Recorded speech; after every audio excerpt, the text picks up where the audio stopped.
ನವಲಗುಂದ ಪಟ್ಟಣದಲ್ಲಿ ಅಕ್ರಮ ಮದ್ಯ ಮಾರಾಟ. ಅಬಕಾರಿ ಠಾಣೆ ಗಪ್ ಚುಪ್.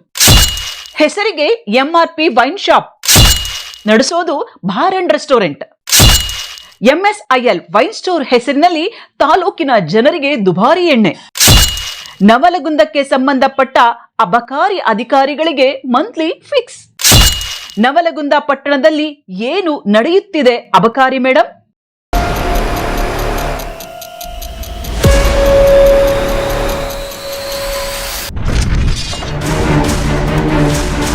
ಮೊದಲೆಲ್ಲ ಎಣ್ಣೆ ಹೊಡೆದ್ರೆ ಮಾತ್ರ ತಲೆ ತಿರುಗ್ತಿತ್ತು.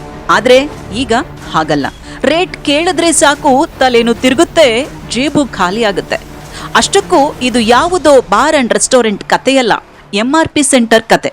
ಹೌದು, ನವಲಗುಂದ ಪ್ರದೇಶದ ಸುತ್ತಮುತ್ತ ಎಂಆರ್ಪಿ ಸೆಂಟರ್ ನಡೆಸುವುದಕ್ಕೆ ಅನುಮತಿ ಪಡೆದಿರುವ ಇವರು ಪಡೆದಿರುವ ಲೈಸೆನ್ಸ್ ಒಂದು, ವ್ಯಾಪಾರ ಮಾಡುವುದೇ ಮತ್ತೊಂದು.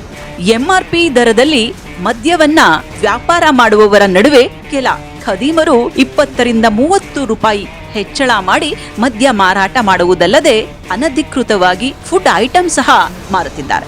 ಇದು ಕೇವಲ ಒಂದು ಎಂಆರ್ಪಿಯ ಕಥೆಯಲ್ಲ, ಇಲ್ಲಿನ ಪ್ರತಿಯೊಂದು ಎಂಆರ್ಪಿ ಸೆಂಟರ್ನಲ್ಲಿ ನಡೆಯುವ ಬಿಸ್ನೆಸ್. ಇನ್ನೂ ಪ್ರಮುಖವಾಗಿ ಹೈವೇ ರಸ್ತೆಯಲ್ಲಿ ಮದ್ಯ ಮಾರಾಟ ಮಾಡುವುದಕ್ಕೆ ಅನುಮತಿಯೇ ಇಲ್ಲ. ಆದ್ರೂ ಇಲ್ಲಿ ಎಲ್ಲವೂ ಸಲೀಸಾಗೆ ನಡೆಯುತ್ತೆ. ಇದಕ್ಕೆಲ್ಲ ಇಲ್ಲಿನ ಅಬಕಾರಿ ಇಲಾಖೆಯ ಅಧಿಕಾರಿಗಳ ಕೃಪಾ ಕಟಾಕ್ಷ ಎಂಬ ಮಾತುಗಳು ಕೇಳಿಬರುತ್ತಿವೆ. ಆದ್ರೆ ಇಂತಹ ಅಕ್ರಮದ ಬಗ್ಗೆ ನಮ್ಮ ತಂಡ ಪಿನ್ ಟು ಪಿನ್ ತನಿಖೆ ನಡೆಸಿದಾಗ ಅಲ್ಲಿ ನಡೆಯುವ ಅಕ್ರಮವೇ ವಿಚಿತ್ರವಾಗಿರುತ್ತೆ. ಇದರ ಬಗ್ಗೆ ಸಂಬಂಧಿಸಿದ ಅಧಿಕಾರಿಗಳ ಗಮನ ಸೆಳೆಯುವ ಕೆಲಸ ನಮ್ಮ ತಂಡ ಮಾಡಿದ್ರೆ ಮತ್ತೊಂದು ಕಡೆ ಎಲ್ಲವೂ ಸರಿ ಮಾಡುತ್ತೇವೆ ಹೇಳಿ ಎಂಆರ್ಪಿ ಸೆಂಟರ್ಗಳ ಮಾಲೀಕರ ಜೊತೆ ಗುಪ್ತ ಸಭೆ ಮಾಡಿ ಅಕ್ರಮ ಕೆಲಸಕ್ಕೆ ಮತ್ತಷ್ಟು ದಾರಿ ಸುಗಮ ಮಾಡಿಕೊಡುವ ಕಾರ್ಯ ಈ ಮಹಿಳಾ ಅಧಿಕಾರಿಯದಾಗಿದೆ.